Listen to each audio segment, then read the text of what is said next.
Hi, y'all. So I know this is very unprofessional. I'm straight out the bed, and I just threw on a shirt. It's probably wrinkled. I don't have no makeup on or nothing. And I'm chomping on chips. Listen, below in this post, my baby made me a sandwich because I know I didn't really want a whole bunch to eat for dinner.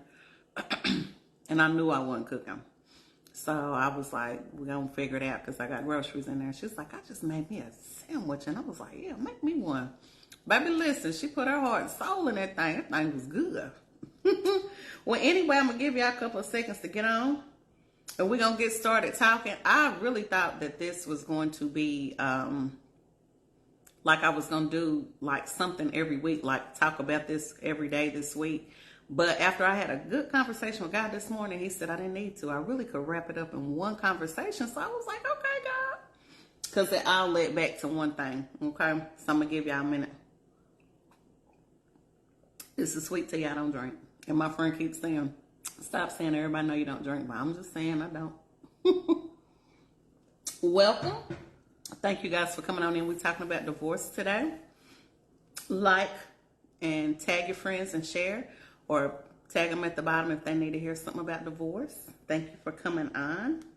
I'm going to try not to make this a very long video, but it probably will be. It probably will be. So you might have to come back and catch the replay. For those who are catching the replay, thank you for joining me. For somebody who needs this, that is going through divorce, been through divorce, you think they need some help, whatever, tag them, share it, all that good stuff. And thank you in advance. So let's go ahead and get started.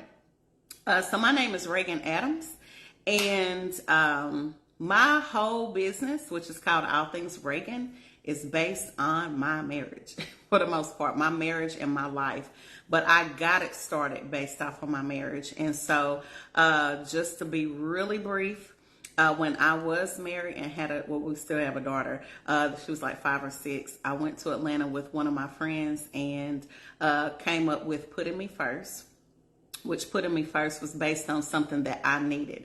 So at the time I had, like I said, I was married. We had a daughter, but I didn't have like a break. So it was just me, him and her. And if I got a break, it was just like going to the store or something. It wasn't really like I didn't really have any friends. I had a friend at that point, but I just wasn't really doing anything outside of my marriage, right? And so fast forward, we were together for a total of 14 years. 4.5 of those years he went to prison, okay? During that 4.5 years, God told me to start making videos and just start talking about my life. So things that were going on, how I was feeling, just personal things, and how he helped me through. And so as he was helping me through it and I talked about it, it was helping others that were having the same problem. So that's all my videos are about, talking about personal problems that I have, things I see, my conversations with God, how I handle it, how I don't handle it, like just real truthful things. And so what brought this conversation on about divorce is I was having a conversation with one of my homegirls, Sister Lorinda, yay. And she was telling me, like, you really need to talk to people about your divorce. You really, really do. Because a lot of people, especially women, are going through certain things pertaining to divorce and they don't feel like they have a safe space to talk about it. They're just going through a lot and they need to know your story because you look a whole lot better than what you look like when you were married. You look a whole lot better now. Like you look good before. During you look like trash, after you look a lot better. So what did you do to get to that side of the street? And so that's what I wanted to talk about. So I'm going to, like I said, give you a little bit of my story, and then I'm going to go into the questions or the statements that you guys posted earlier last week, okay? So going back to my story, when my husband went to prison for those 4.5 years, I got on here and started telling y'all all my business. So like I said, what I liked, what I didn't like, what I was going through, I broke most of the time, just my struggles, period. And so you saw increments of that through the years of me having almost lost everything to now doing this huge move to Houston where I really have no debt now. Like my student loan was forgiven, you know, all of this stuff. Like you've seen parts of my life where God has just blessed me tremendously, right? But going back to those 4.5 years, because they were very pertinent to my change. So what God ended up doing for me during those 4.5 years was finding out who I am and who I am and who he said I am and what my purpose is on the earth. That was it. So I also started looking at myself and taking accountability. I had gained a tremendous amount of weight, I really didn't have like a whole bunch of money at the time, really none to begin with. So my hair, like I was wearing these crazy looking crochets, which at the time I thought I was like, oh yeah, this looks great. But I did the best, that I could do with what I had. I really wasn't shopping. It was just like piecing things together. And I thought at that time that I was okay. But as the years progressed and I started doing these videos, I could see, like I said, I let my weight go. I wasn't taking care of myself at all. So like my physical, my skin was looking crazy, no makeup, like it was really just bare minimal. Like if I got wigs, they would be really cheap ones and they just look crazy, right? And so as I was doing these videos, God was again working on me. So I'm looking at, taking accountability for how I'm looking, how I'm feeling, how I'm treating people. Also, I had started a business maybe a year or so prior to my husband going to prison. And at that time, I was really just I wasn't paying it any attention, right? So I was just doing something just to have something to do. And it was cool because I was able to travel. So with my events, I would travel to different states and host them. So it, was bringing my clientele to me. And at this time, I could really kind of have a life of my own, if you will. So I was traveling. I had my homegirl with me. And that's all we would do was just travel, go to different restaurants, eat, have a good time. So I had a life to myself. Then fast forward, like I said, he left, gained a bunch of weight, was looking crazy. So I just told you about that. And so as I was doing these videos, God started working with me. So I didn't have a choice but to do my business at this point because I had no money. And I remember having a conversation with my mom and she was like, you don't have any money to do this business. Like you need to work your job and, care for your daughter. But that wasn't enough money because what people didn't know is my husband, he was in the street. So he made the most money, right? For me, like I worked for the state. So I made okay. Yeah, I got a degree, but I wasn't making a whole bunch of money. And then I had all this credit card debt. I had 16 credit cards. They were all maxed out for the most part. And I had over 6 figures of debt, including my student loans, right? So when he left, it was a mess. Like we were eating at, well, I was going to say the food pantries, but let me be very clear when I say that. That was a sobering moment for me. Y'all know I have a food blog called Fat Girl Foodinista. It stands for Please Have a Taste. I love restaurants. My husband and I, even before my husband, my mother, like, I come from cooks. I cook. Like, I like good food. So when my husband left, we weren't able to eat out like that. We weren't able to, like I had to cook, right? But then where all my money, like, and then when he left also, I had 2 homes to take care of. I also had 2 cars, his car note, my car note, like he had just bought a car. Like I literally was left probably with like trying to balance out maybe $13 to $20 a month. That's all I had left. Then let's not talk about adding the, payday loans. I was in for a few thousand on payday loans. Like I was, when I say robbing Peter to pay Paul, it was horrible. But over time, I dug myself out. But I'm going to tell you, my sobering moment was when we had to go to the food pantry. So I'm like, I hear about people going to the food pantry all the time. Well, let me just go get some food. We should be okay. First of all, I'm a little food bougie. Okay? Some things I don't mind off-brand. But I really didn't have to deal with that with my husband because he bought all name brand stuff. So I was like, I can work with some stuff. But when I saw that food was expired, I ain't know nothing about that. So you giving me expired food? I went to the food pantry one time and I vowed to myself. I had a good conversation with God. I said, Lord, I can't do this. Like you're going to have to show me what I can do to bring money in this house to not only pay my debt off, but also to bring in more money because like my daughter, she's the only child from us. He has another older daughter. She had everything. Like when she was born, let me tell you something. If I can't say nothing bad about him being a father, he was an excellent father to her when she was younger. When she was first born, he loved to go to Walmart at night. Plus, he was in the street at night, so he liked to go to Walmart at night. And he would go to Walmart and bring her something every day, every night, every day that he came home or night he came home, he had something for her. I don't care what it was. So she had all the Jordans, all the Tims, all the hair was out. Like, listen, she was the cleanest kid ever. And so when he left abruptly, I couldn't do that. And I'm not one for name brands. I don't have to have that. I can go to the $10 store and be cool, right? She didn't know nothing about that, right? And so two things sobered me up. I said one, but I'm going to say two. The first thing was going to the food pantry. And I was like, Lord, I don't want to go to the food pantry. Like, I like going out to eat. Like, I'll cook because I know how to cook and I cook well, but I don't want to cook all the time. So, Lord, I don't want to go to the food pantry anymore. And I want to go to restaurants when I want to go. The second thing was I had about $13 in my account. I told you I was balancing between $13 and $20 after each paycheck. And Kenny needed some shoes I had $20. I had $20 because the shoes cost $13. Kenny's teacher called me and said she needs a dress out for gym. She needs some tennis shoes. And I was like, man, what?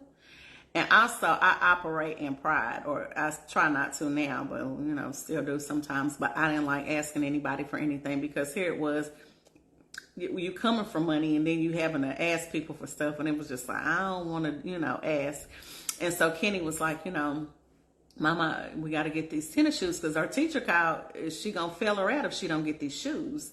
So I'm like, man. So the only thing I can think of real quick, because she's still small, is Walmart. So we go to Walmart, get some shoes. So I'm like, cool, it's just gym. She ain't got to have nothing fancy. I said, you're going to try the shoes on. When we got in the car, I got them. They were $13. I remember that. They were $13. I had $20. And she said, she just started crying. And I'm like, what's wrong with you? And she said, I just want some Nikes.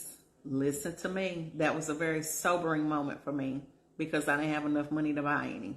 I just didn't. And so I told her at that moment I don't know how old she was, like 7. I don't know how she was, 7, 8. I don't know. She was young, but she was old enough to understand what I was about to tell her. So I cried and I said, you know what? Your daddy's gone. He's in prison. I don't have the money to do it, but I promise you, I'm going to get some money and I'm going to give you all the Nikes in the world. But you got to, bear with me, stick with me. I don't have it right now, but I'm going to get it. And she said, okay. And I had a conversation with God and I said, Lord, show me how to get this money. And he absolutely did. And what ended up happening is I went from 6 figures of debt to 5,000 of debt. And that's really, it wasn't debt because it was on a small loan that I got to keep my car payments up. I was able to pay his car off, my car, and get another car and pay that off. So when you put God first, listen, I'm not saying I'm perfect. Listen to me. Listen to me. I'm not saying I'm perfect. But when you put him first, the scripture says he's going to add those things to you. Seek ye first the kingdom of God and all those things will be added to you, right? And so I consulted with him about what he needed me to do, but also what the call is on my life. So what I found out in those 4 years is I have a women's ministry, right? I'm here to help women get out of a space. To learn how to date themselves, to learn how to love themselves. I'm not saying we don't have those low self-esteem days, not saying that. But my call is to be an exhorter into people, to speak into their lives, to pull that gift out, to make sure that we are operating in our gift totally, right? Absolutely. And so as I continue to do that, I was praying for people. Helping people made me feel good. Speaking into people's lives and getting them to move and do stuff made me feel really good. And so that's what I've continued to do over the course of the years. And so kind of fast forwarding up to now, I've had this big move from Knoxville to Houston. I'm in love with the city. God has just really been blessing me. He's been doing a lot of different things that I'm not even really able to talk about right now, but you will see those things at a later date. But I had a conversation with God this morning. I said, Lord, what do you want me to tell the people? Because I had called my homegirl Dana. I was like, man, I'm looking at this divorce list and I don't have the problems that these people have. Like, I can't speak to any of this. And I was like, Lord, what do you want me to tell these people? Because I don't know. So let me go to the list. Let me go to the list. And then I'll just kind of talk. So someone said, I asked them what was their issues as far as like, what do they go through mentally or have gone through after the divorce or during the divorce. And so one of the people said, if you're still worthy of being a wife again, she said, I struggle with this. For me, when I started, or when God told me to start getting about his business, so meaning get on the videos, start being obedient, get on the videos and start talking to the people. As you talk to them and as I talk to you and I start healing you, you're going to heal them. And so I started learning a lot about myself. I still daily am very self-aware. And I keep people around me that keep me self-aware. Like, I don't know about that, Ray. You need to tighten up on that. Or, I keep people in my circle that are not yes people. None of them are yes people, really. So they will tell me about myself. And I don't mind constructive, criticism as long as it's coming, with love, right? And so just being self-aware and keeping people in my circle to keep me, sane and straight. And, in this process, I never, like, what I say now is when I get married again, I'm going to be a bomb wife, because low key, but not low key, I was a real good wife prior to, when I still didn't really know anything, only because I saw my mom. Like, my mom was like a very, like, exemplary, like, wife. She was over the top, because I remember getting nervous when I got pregnant after I got married. I was like, Mama, how did you do all this? Because she cooked 7 days a week. I don't even really remember eating out a lot, because my mama cooked like she was home scratch cook, right? So it kind of made me nervous, because I'm like, I don't know how I'm gonna be able to do this. So I had and she gave me some tips on how to be feminine, how to be a woman, how to do, X, Y, and Z. So those things that I saw my mom do when it was time for me to get my husband, I knew exactly what to do. And when he, let me in, it wasn't hard for him to follow, because he had never really seen a woman rotate like that. And I was 10 years younger than him, right? So if I was cool then, as God continues to work with me and grow me, and I'm in his word, and I have friends and people that are around me to help hold me accountable to be better, there's no reason that I'm not going to be a super bomb wife. Like, there's no reason, because I took that time, or am taking that time, because I'm not there yet. None of us ever just reached that, but still working on that to do and be a better wife. So I never struggled with that. And so I just want to, that's my answer. That's going to actually be my answer to all of these questions. When you put God first, that's number one. Listen to what he says. Find out who he says you are, and do the thing that he is telling you to do, because everybody is born with a gift, and you are responsible for that gift. Even in marriage, you are responsible for that. He's giving you something to work on. And just because you get married does not take away the fact that you have got to do that gift. And here's the thing, when you start working that gift, it's going to make you very happy, because I got so happy with working the gift and helping women and exhorting and speaking into them and speaking into people, that I didn't miss being married. That's why I said it was very easy for me to get a divorce. We'll get into that. But when I was working in that gift made me happy. A lot of people say, when I get this man, I'm going to be happy. I'm like, no. You got to be happy before he comes. We're not dependent on people to make us happy. When you work that thing that's in you, listen, and you would do it for free, the word says your gift will make room for you. So once you're operating in that gift, it gives you pleasure that money can't buy. I had 2 women, side note, come to me this weekend from YouTube. I've spoken about this before. It was 2 women. I don't know them. They said God told them to call me. And they actually came and drove to Houston, and I met with both of them. One yesterday over brunch, and then one earlier in the week. and was given instruction that God gave me. But you know what? It feels good to me that God trusts me with other people's lives. It does, because I used to be a liar. Like, I used to lie about everything. So I'm like, Lord, you telling somebody to call me? You're entrusting your people to me? So I don't take it lightly when he sends me people, right? But then I also have to be aware, because people will try to attach to you too. I have a lot of people that try to attach to me like this. So I have to learn how to catch and release. Ask a question, catch and release. Somebody comes and talks to me, catch and release, because I'm not supposed to be attached to everybody. But I get that a lot. Side note. All right, so the next thing is no one talked to me about grief associated with divorce. Divorce is a death. Death of a dream, death of a fellowship, friendship, and a covenant.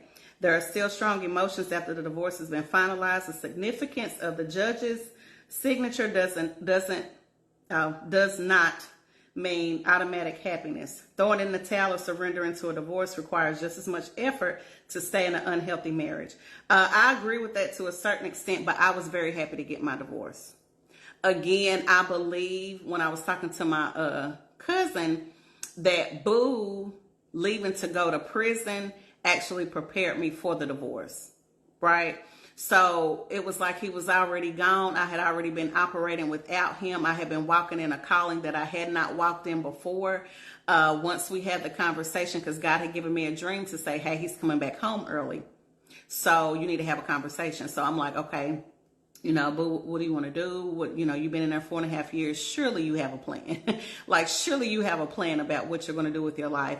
And it was basically like, I'm going to get a little job, but then I want to smoke. I can't wait to get out and smoke weed, and I can't wait to get back out in the street. That did not align with what I have been working on, because at this point, I'm getting more into my word. I'm getting more into Jesus and my relationship with him, and also my business. So at this point, like, I'm traveling a lot.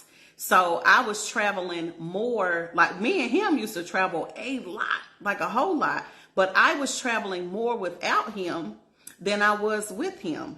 And so I'm like, at this point, we have to add value to one another.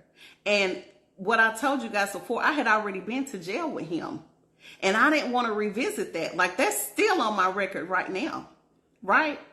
I didn't want to revisit going back down, like, you hiding stuff, and we got a daughter, like, she getting older. Like, you can Google me and my mugshot is still there, right?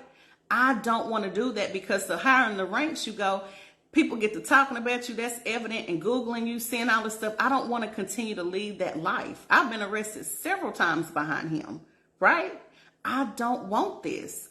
And so he was just like, well, this is how I was. This is how you met me. Absolutely, you're right. And guess what? I didn't know. Because the reason I started dating instead is because nobody really talked to me about marriage. Now, I saw my mom and my dad. We ain't gonna speak on that. I saw my mom and my dad. I always knew I wanted to be married. I knew that. I saw my mom serve my dad. She was she was the best mother she could be, like, very dainty, very feminine. She gave me God, you know what I'm saying? She gave me a lot of things, and I knew I wanted to be married. I always knew that. But I still, like, nobody sat me down and said, I saw that there were problems, but nobody, like, there were no real conversations about what it was. You know what I'm saying? And I don't believe I really knew what love was growing up. Matter of fact, I'm just now really finding out. And I know that sounds sad, and some people won't admit that, but I had to really go to my Bible. I've heard the scripture quoted millions of times, but I really had to go in my Bible and look at what love really is, because love is not always that fuzzy feeling. It's loving. It's sticking and staying with somebody through the hurt, through the pain, through the rough patches. They ain't got no job. They ain't got no money. You got to move. Because when I was 6 months pregnant, I had to move. We moved in with my mom. That was hard. That was hard, right? But I couldn't just up and leave because we having a hard time. He used to cheat all the time, but I didn't think I could leave. You know what I'm saying? Even though I could have, but I did not. I still chose to stick and stay, but I stayed because of financial reasons, which a lot of people stay for that. But as far as the death is concerned of marriage, I did not feel that. What I will say is I never mourned the marriage. I was happy to get out of the marriage because in my mind, I'm like, I'm going to be married again. And I was looking forward to, or am looking forward to being married again and doing it again and knowing what I know about marriage now, what I'm finding out about marriage now. Yes, it's going to be hard, or it can be, have hard times. Not the whole marriage. The whole marriage is not hard. You have good times, you have bad times. But I'm excited to go on the journey again, knowing what I know now, and excited, to learn about sticking and staying and learning about myself. Because when you get with somebody, you learn about yourself. It ain't we didn't. No. You're selfish, Reagan. You're selfish. I know that about me now, and I'm not with anybody. I have selfish tendencies. I'm an only child. I like what I like, and I want what I want when I want it. Right? And I operated like that in my marriage too. Listen, but you can't do that all the time. Yeah, you gotta have some time for yourself, but you can't do that all the time, right? And so in my mind, I was like, okay, we weren't supposed to get married. I've accepted that fact. I'm ready to move on with my life. So I didn't have that death situation. The time that I had like the death situation and missing him was when he actually died. And I didn't look at him at that point as my husband. I lost my friend because I met him when I was 19. I was with him half of my life. And we had a really, really good friendship. For those who know or don't know or know, we were friends with benefits first. It wasn't no romantic stuff. We were just having sex, right? And kicking it, right? So we built a really, really good friendship through the years, right? So I guess I kind of grew on him or whatever, right? But I'm not really a grow on me girl, but that's a whole nother situation, right? So we were friends first. So he had a wonderful personality. He lit up the room when he came in the room. Very funny. Everybody loved Boo. Listen, he had an infectious personality. I loved him as our friend, not husband at the time. So when he left from the earth, I was just like, man, I lost my friend. Now when we got a divorce, it was tough because it was just a lot of, how it go back and forth. But we started getting on a good ground right before he passed away, which I'm glad, right? But I was like, man, I lost my friend. That's the part of it that I mourned, but never the marriage. That's why I said a lot of this stuff that I see, I'm like, I can't relate to any of this. I can't. Somebody else said they felt the same way. Just the grief was on a soul level, and it took somebody 3 years to process it. I didn't go through that. I didn't go through any of that. Somebody said, I didn't even see this comment. I admire people that got divorced and were dating a few months later. I'm going to stop right there. I tried that. I actually hired a dating coach. Shout out to Troy Spry in Indianapolis. Thank you. I still call him coach, and I haven't talked to him in a minute pertaining to dating, but shout out to him. I actually hired him for a while to show me how to get back in the dating game because, first of all, when I go back and look at all of my relationships that I've had, I've never really had a stable relationship to compare anything to say this was a good relationship. I've never had a good relationship. I've never really dated. Like I had one for real boyfriend as a young adult, and it did not last a long time. It did not last a long time. He ended up going pro, and that was a whole nother situation. It was just a mess before he went pro. In football, it was a mess. We're still cool though, but I didn't really have any real for real boyfriends to say this is to gauge it this is a good marriage, this is a good relationship. So, I tried to date right after I got divorced. It was an epic fail. I was choosing wrong. It was just a mess. It was a mess. It was a mess. So as far as dating now, I don't talk to nobody right now, but it is on purpose. Right now, my sole focus is taking care of my family and getting my business up and running. For real. God has given me so many downloads. He was doing it today. I was trying to rest and I could not because he was just giving me so much stuff. So I don't have anything on the plate, but I'm cool with that. Like, I'm cool with that, but I'm still open to dating if somebody comes or whatever, but I'm trying to heal from something else that happened too. So it's just like, yeah, that my focus is not a date, even though I'm open. Let me go back and finish reading this. My divorce was death to me. Tears still come down my face when I think about it, which is why it took me so long to reply. It took me years to heal, and I'm still not 100% healed, yet I'm at peace and I'm happy. I have become emotionally unavailable, which I did not realize until pretty recently. That does happen too. So I can speak on this. So when I was having conversations with men or going on dates or whatever, they would become attached to me very, very, very quickly. I don't know it. Well, here it is. I'm not gonna say I don't know what it is about me. It's a light of Jesus Christ that people like. Yeah, you cute and everything, but there's a light in me that attracts people very quickly. And so what I found out when I was dating is that men were getting very, very attracted to me very quickly and wanted to hurry up and take me off of social media or hurry up and do that. Or if they saw me on social media, they would get jealous. They would have something to say. Like, it was just a lot. And so I was just like, I don't want this. Like, whoever I get with, they're going to have to be like secure and stable to be able to date and or marry me. You know what I'm saying? With that, it was a big turnoff to me. So I became very emotionally unavailable. I don't want it. My cousin Tina, in a minute, she don't want it. Like, I would cut somebody off really quick because I don't like clingy people. But my homegirl Dana, she was like, when you get with the right person, you won't mind being clingy because you like being up under them. I have yet to find that, and that's sad. That's sad. I think I can count one person that I wouldn't mind being clingy with, but I can't be with that person. So it's like, it doesn't even matter, right? But I haven't ever had that experience where I want to be clingy with somebody. I just haven't, not even with my husband. Like, a lot of people would say, well, when he went to prison, like, how did you sleep by yourself? Well, he was gone a lot.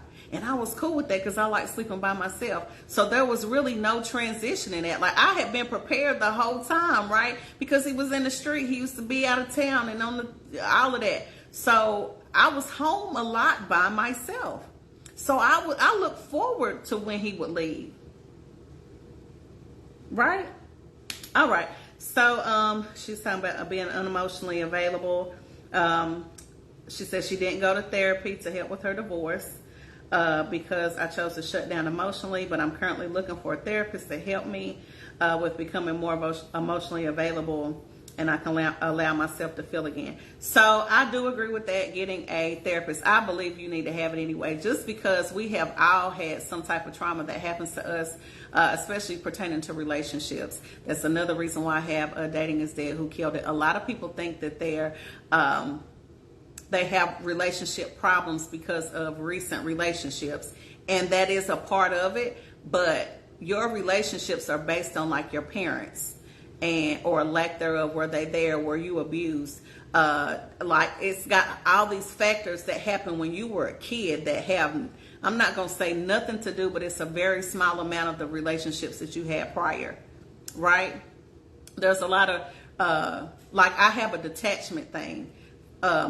So I have abandonment issues, right? So I have detachment. So if you feel like you're not going to talk to me or you don't want to be bothered with me, I'm cool on that because I'm good at ignoring people. I'm so good sometimes that let's just say I'm mad at you. I'm mad at you. You did something to me and I choose not to talk to you, or you choose not to talk to me. I can never not talk. I don't have to talk to you anymore. And I will remember what happened maybe like a year, maybe. But a lot of the time I push it so far down that I forget why I'm mad. And once I get there, like, it ain't really no coming back. But a lot of times if I'm through fooling with you, it ain't no coming back anyway. So I have my thing is detachment. I detach very, very easily, which is a good thing, but it is a bad thing, right? It is. Now, if I hold on to you, I really care about you.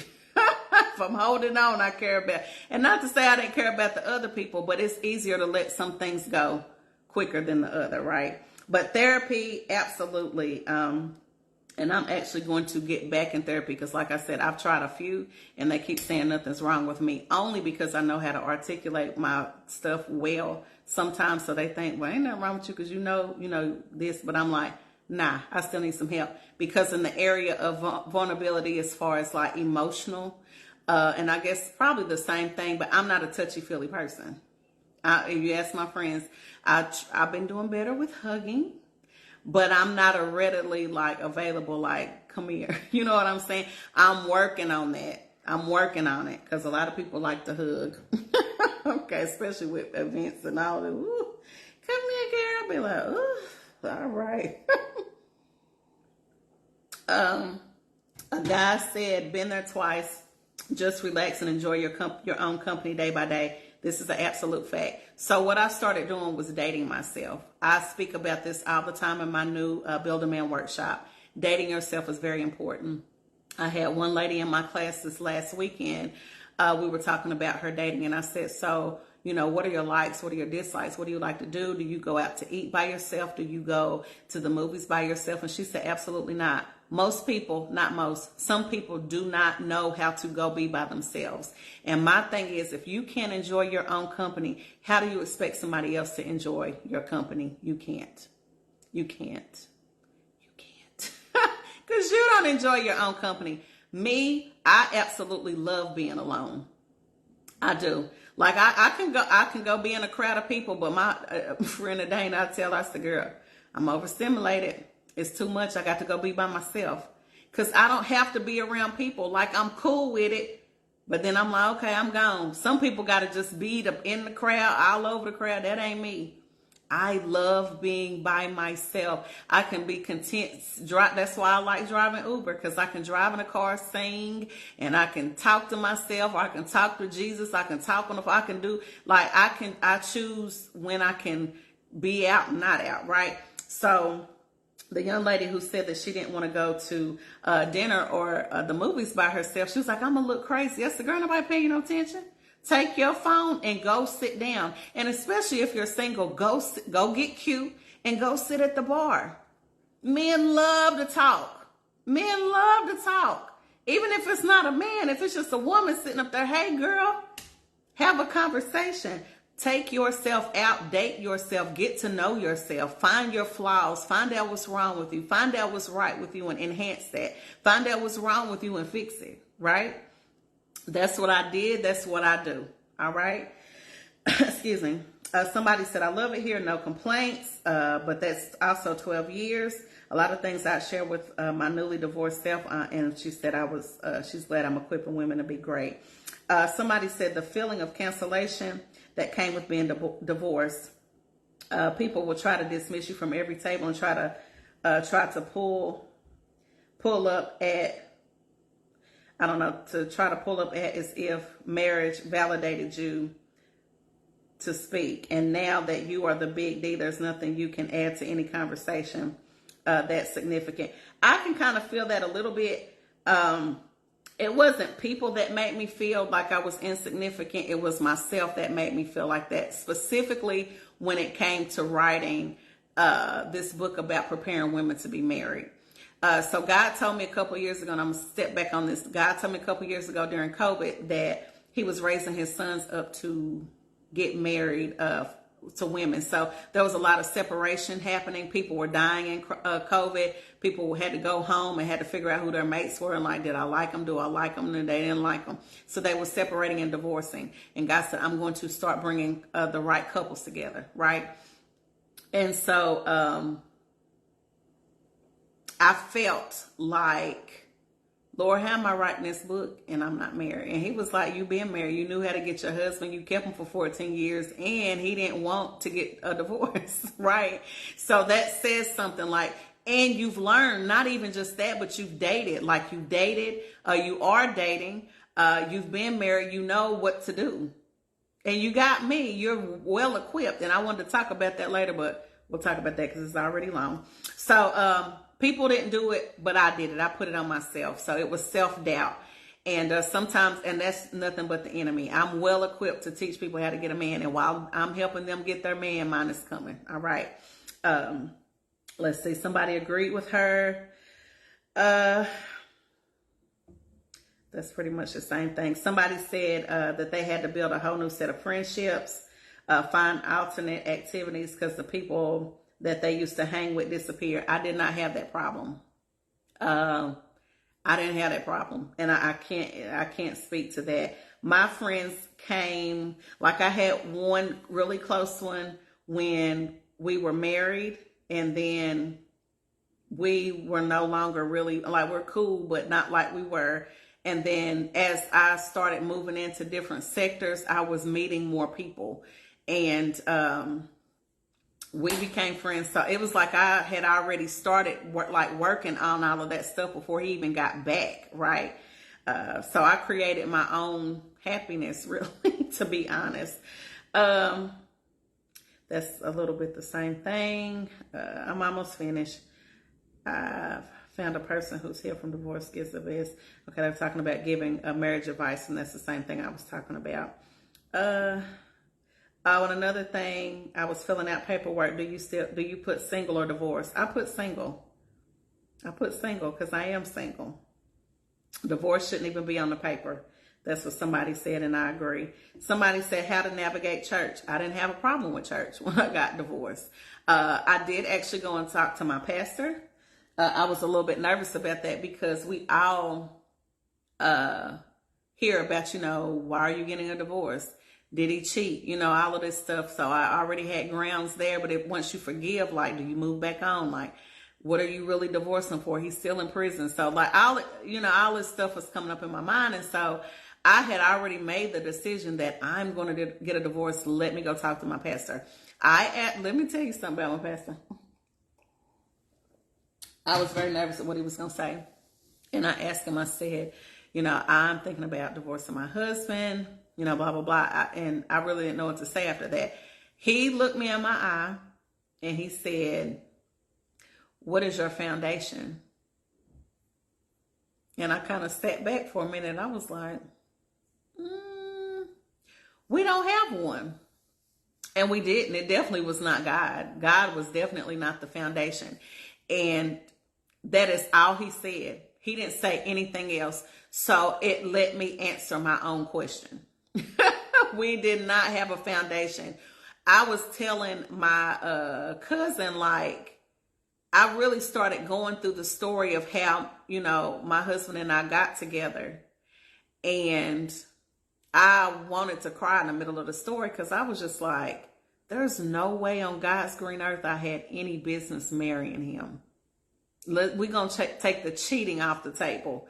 Let's act like we're not even talking about that. Like how he treated me, things he said.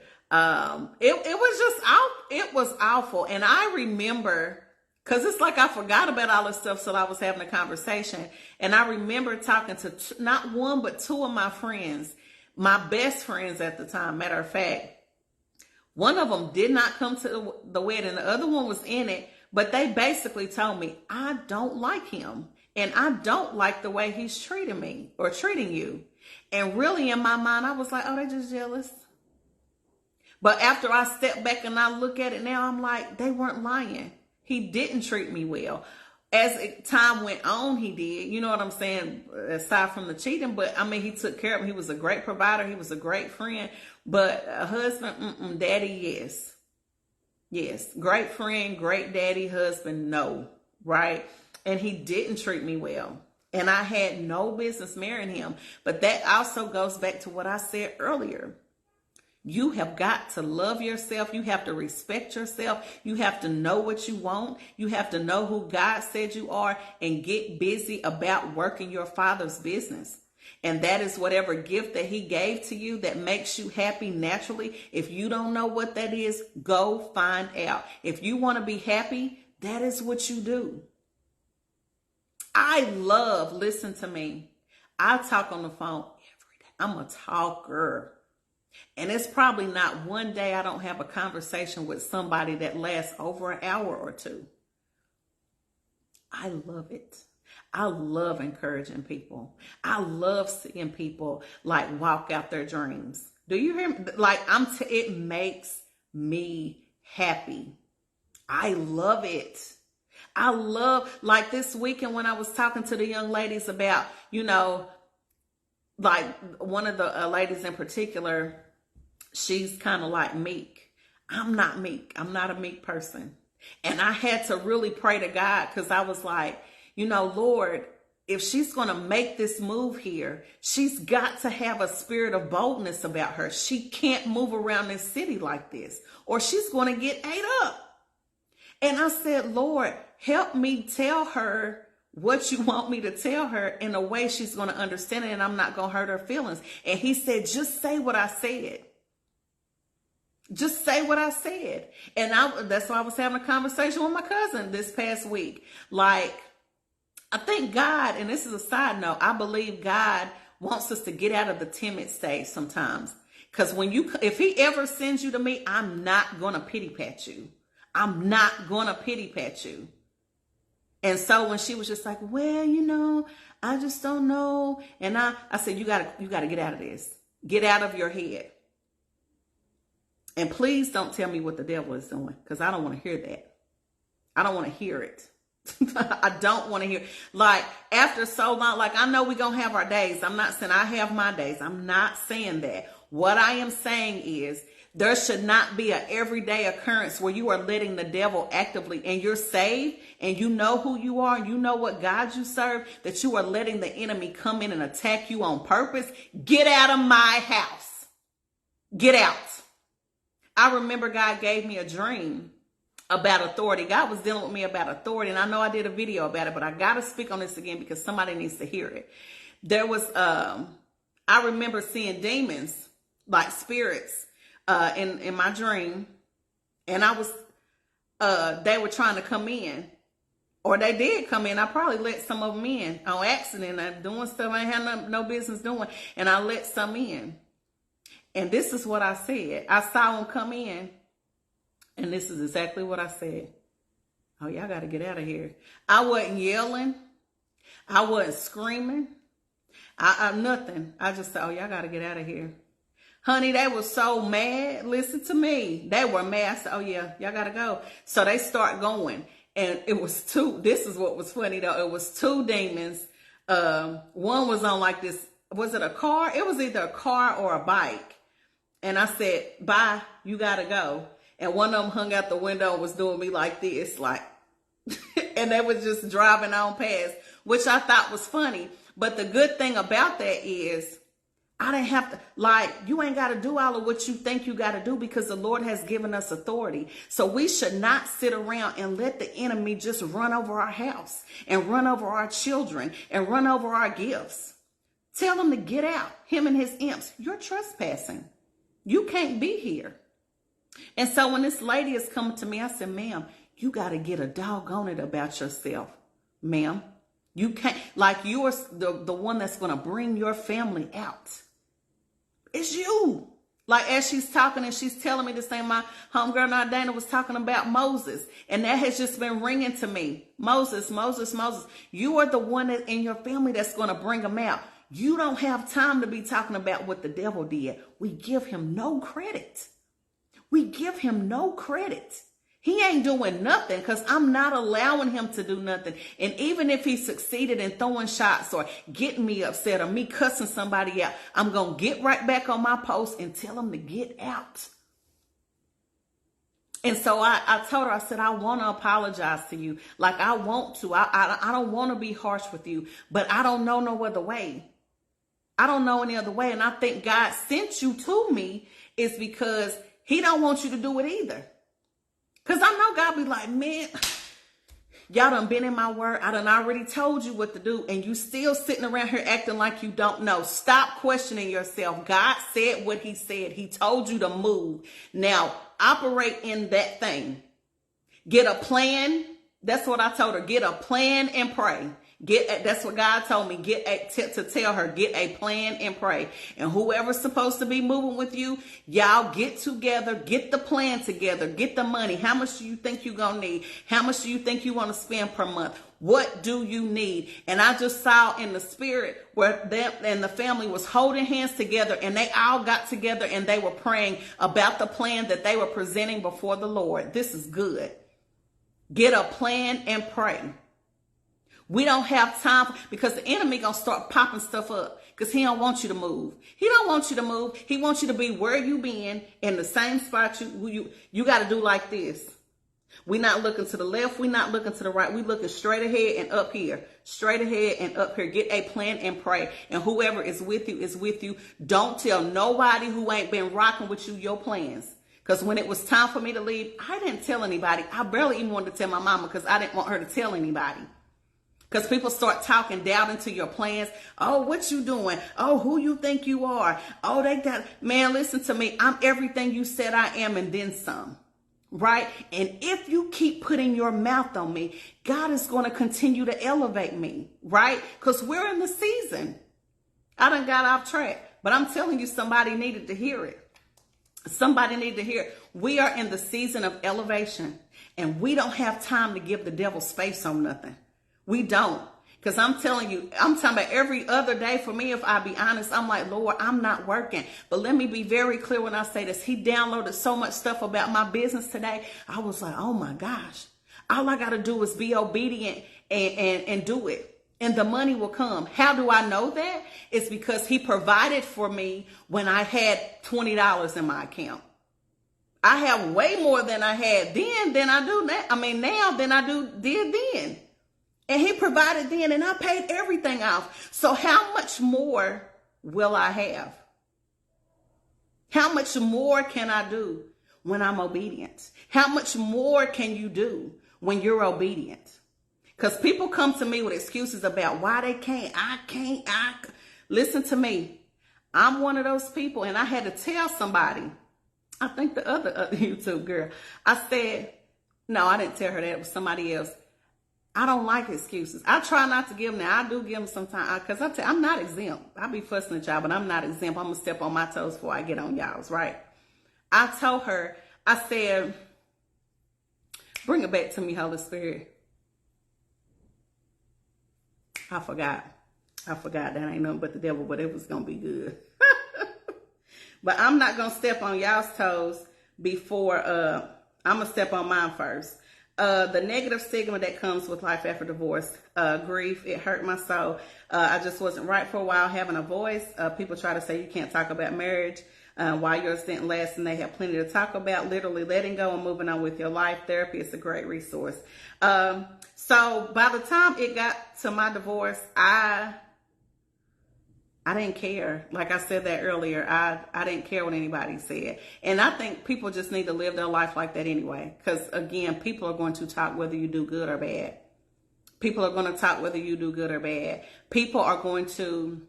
Me and my homegirl Dana talk about this all the time. She is very big on two sides of stories. And now that I listen to her, I'm like, yes, it makes so much sense because and this is something that I just cannot stand. You will hear because I've had it happen to me. This is probably one of the reasons I can't stand it. That some people will tell you one side of the story about somebody else and you just believe them. Oh yeah, that sound like Reagan. But you don't even know me for real. You don't even know me for real. But low key, you really know this person. But you choose to believe the other side of the street. I don't like that. So for me, I might be bothered for a split second, but I'm not going to dwell on whether you like me or not because I have 1 million people over here that like me and 10 over here that don't. Okay? And that's just like my homegirl Dana was talking about with Beyonce, and I'm not a Beyonce, but when you start growing in status or just period, you should not be concerned what other people think or say, because a lot of these people cannot do what you do or want to do what you do, and they just making some noise in the background, right? So we can't take our focus off of that because it's a distraction. It is a distraction. It is a distraction. And, you know, a lot of people don't know how to have grown-up conversations, nor are they self-accountable or self-aware and need to grow up, right? Right. And me and my crew, we are very self-accountable. Also with talking about people, I'm going to do a whole live on talking about people. Please stop. Please stop. Please be very aware of talking about people. This is a side note. Please stop talking about people. Please. When you talk about people, it says a lot about you. You have low self-esteem. And here's the thing. I'm not going to sit up here and talk about you because I got too much stuff for me to be working on. Right? And it also makes people not want to tell you things because you talk too much. Huh? And that's why God said in this season, a lot of his people going to have to keep their mouth shut about what's going on in the background. I got a lot of stuff going on right now, but I can't speak on it. I can't speak on it because people run their mouth too much.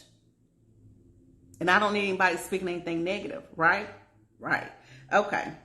Somebody said they love the comments, but that I said all that to say you don't care about what people think.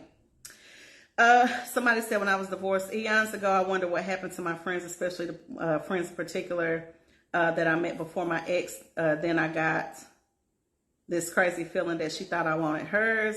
That's crazy as heck because he's definitely not my type and was broke as a 1-cent coin. Do friends think that once that one gets a divorce is a curse or what? Anyway, it was a bittersweet feeling and I never looked back. I think a lot of the times when things like that happen, they're supposed to. I believe that now, especially that when people when you grow and start going in different directions, everybody's not supposed to be with you in the journey. They're just not. And I remember with one particular friendship, God showed me a year before we stopped really talking that we weren't going to be friends like that anymore. That I was going to the airport. I just had this conversation with Renda today. That I was going to the airport, and every time I went to the airport, these certain people were supposed to come with me, and they kept missing the flight, or something happened to where they had to stay back, but I always made the plane. I had another thing where God showed me specifically, when it was time for me to leave to come here, that there was a snake behind my car. Snake is a close friend, right? Yeah, but he didn't show me who it was. The day before I was to see this person, not only did he show me who it was, he showed me that they were talking about me, or, she was. So every time that you move and you do some, certain things, God will not allow these people to go with you. And does it hurt? Absolutely. Do you want to hurt these people, people's feelings? I lost a lot of my friendships that I lost were long-term friendships. The friends that I have now are very new. Like Ren and Dana, I've been knowing them forever. Me and Ren was like this since we was in high school, right? We're cousins, right? But my other friend and Crystal are very new. They're very new. They're all business owners. I'll save they're all progressive. One of my homegirls is in Italy right now, Crystal. She went on a solo trip to Italy. Growing, going, and doing. Right? Yes. And so God knows I have to have progressive people. Right? And we all pour into each other. And not to say that I didn't have that in my other relationships. They were good for at the time. But as you, continue to do what God is wanting you to do, some people don't stick. And I just believe it's supposed to happen that way. And again, it doesn't always feel good to sever those ties. But it is what it is. It is what it is. Here's the last comment. How divorce is a death. And I think we kind of went over this to be dealt with properly. How to educate, move on. So we talked about that. So bottom line, and I'm going to wrap this up because I told y'all this video was going to be long.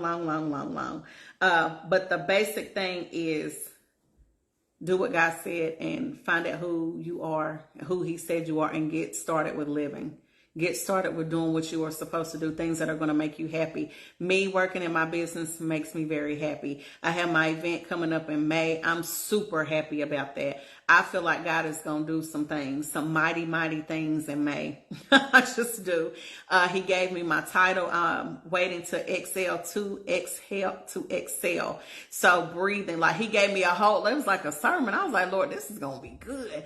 Just because he had been dealing with me about the movie Waiting to Exhale and how, certain factors and stuff come up. And then he gave it to me this weekend when I was talking to one of the YouTube girls over brunch.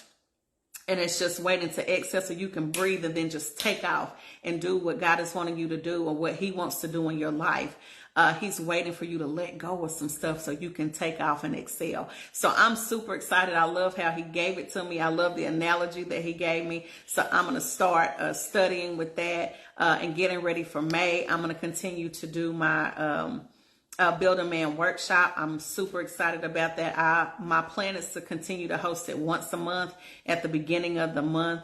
And then start hosting it every weekend or however it goes. And then I'm going to travel, and I'm also going to have it online. But I'm definitely, God has put it in my spirit to start traveling, Build a Man all over the country. And so that is my, that's what I'm working on. That's what I want to do. That's what he's going to help me do or do for me. So anyway, that's what makes me happy to help people. I'm excited about these women getting their men. I'm going to help them get their man, their perfect man, not just a man, their perfect man. And I'm excited about it. I'm excited about helping ladies get to another level in their mind and in God, making sure that I'm not a stumbling block, but also to be my authentic self. I said I was going to do a video about that too. And just real quick, I want to touch on that. Me being my authentic self, not pretending to be anybody else, just with my old country voice, with my old messed up words, with my old half-given scriptures. I am me. And so me being me is helping other ladies go to the kingdom, wanting to do better, wanting to be better, and to work and move into their gifts that God gave them, right? Just being me. I don't want to pretend to, I don't want to be anybody else. It's hard enough being me sometimes, right? And so being authentically who God has made me to be has drawn people to me that I never would have expected. I can give y'all stories for days, right? I could. And so I'm going to pop off here because I told you this video was going to be long, and I hope I didn't ramble, but I think it went really well. If you have any questions, cares, or concerns, please feel free to inbox me. I will be more than happy to talk to you about whatever, but after a certain period of time, it will be a fee because it's my time. Yesterday's price is not today's price. But you guys have a blessed night. This is your girl, Reagan Adams, with All Things Reagan. And Reagan says, I think it, I see it, I do it. You guys have a good night.